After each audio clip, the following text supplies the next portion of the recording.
မင်္ဂလာပါကျွန်တော်အခု floater relay အလုပ်ပုံနဲ့3-6ပုံလေးကိုနည်းနည်းရှင်းပြပါမယ်အခု floater relay တစ်ခုဆယ်ပဲဆိုရင် floater relay မှာပါတဲ့ wiring diagram ကိုအရင်ကြည့်ရပါမယ် wiring diagram ကိုကြည့်ပြီးတော့ကြာမှမိမိအသုံးချလို့တဲ့ပုံစံကိုသုံးဆွဲပြီးတော့အသုံးချမှာဖြစ်ပါတယ်အခုလက်ရှိကျွန်တော်ဆီမှာရှိနေတဲ့ floater relay နှလုံးကတော့ဒီမှာ CKC floater relay ရှိရဲသူရဲ့ wiring diagram ဒီဘက်မှာပါပါတယ်ဒီ wiring diagram ကိုကြည့်ပြီးတော့လည်းကျွန်တော်တို့ဒီ floater relay ကိုဘယ်လို wiring လုပ်ရမလဲဆိုတော့ကိုစဉ်းစားရပါမယ်အခုလက်ရှိကျွန်တော်ဒီမှာသုံးမဲ့ဒီ floater relay ကတော့ဒီအခု wiring diagram အတိုင်းဆင်းမှာဖြစ်ပါတယ်ဟုတ် magnetic connector ရှိမယ်ဒါကတော့ floater relay ရဲ့ base ပါ floater relay ရဲ့ base ကကျွန်တော်တို့ timer base တွေနဲ့အတူတူပါပဲ1 2 3 4 5 6 7 8ဆိုပြီးတော့ပြင်ရှင်းငုံနဲ့ base တစ်ခုဖြစ်ပါတယ်အခုကျွန်တော်ဘယ်မှာ line neutral ဝင်ထားတယ်ဒီမှာ line neutral ကိုဒီမှာယူထားပြီးဒီမှာ line neutral ယူထားတယ်အဲ့ line neutral ကနေပဲတစ်ခါ floater relay ရဲ့ power supply ကျွေးတယ် floater relay ရဲ့ power supply ကဒီမှာ1နဲ့8နဲ့ဖြစ်တဲ့အတွက်ဒါ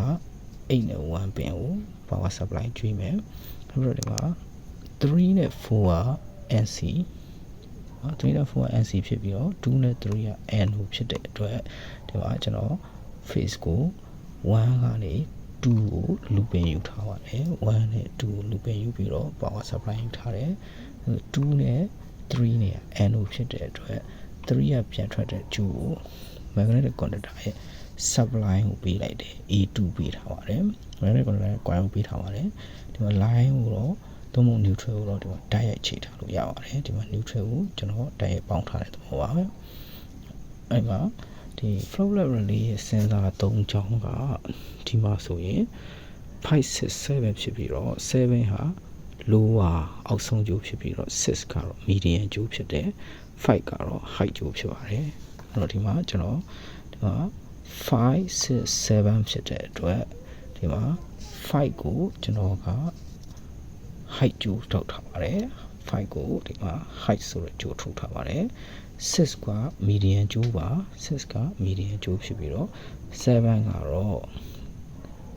lower ကျိုးဖြစ်ပါတယ်ဟုတ်နော်ဒီမှာ conductor ကိုကျွန်တော်ကဒီ floater relay ကို sensor ကျိုးတွေကဘယ်မှာရှိရမလဲဆိုရင်ဒီ floater relay ကဘယ်လိုလုပ်လို့လဲဆိုရင်ဒီအပေါ်ဆုံး height ကျိုးကိုရေထိတဲ့အချိန်မှာ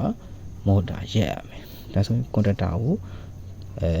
de-energize ဖြစ်ရမယ်ပေါ့နော် conductor de-energize ဖြစ်ရမယ်ဒီအလဲကျိုးကနေရေလွတ်သွားတဲ့အချိန်မှာ motor ကို energize ဖြစ်ပြီးတော့ magnetic conductor ကပ်ပြီးတော့ကြတော့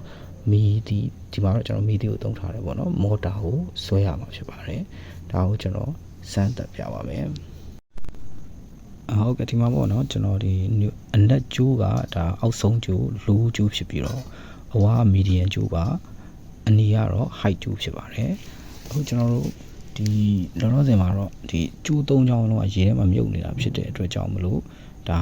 ကန်ထဲမှာရေပြည့်နေပြီဆိုတဲ့သဘောဖြစ်ပါတယ်အခုဒီကန်ထဲမှာရေပြည့်နေပြီဆိုတဲ့သဘောဖြစ်ပြီးတော့အခုလက်ရှိကျွန်တော်တို့ရေကိုသုံးဆွဲလိုက်လို့ height ကျိုးဖြစ်တဲ့ကျိုးကရေနဲ့လွတ်သွားမယ်တဖြည်းဖြည်းသုံးရင်နဲ့ height ကျိုးနဲ့ရေနဲ့လွတ်မယ်ပြီးရင်ဒီheight ကျိုးကရေနဲ့လွတ်ပြီးဒီအောက်အလဲကျိုးကပါရေနဲ့လွတ်သွားပြီဆိုရင်ဒီမှာ height ကျိုးဖြစ်တဲ့အနီကျိုးကရေနဲ့လွတ်သွားပြီ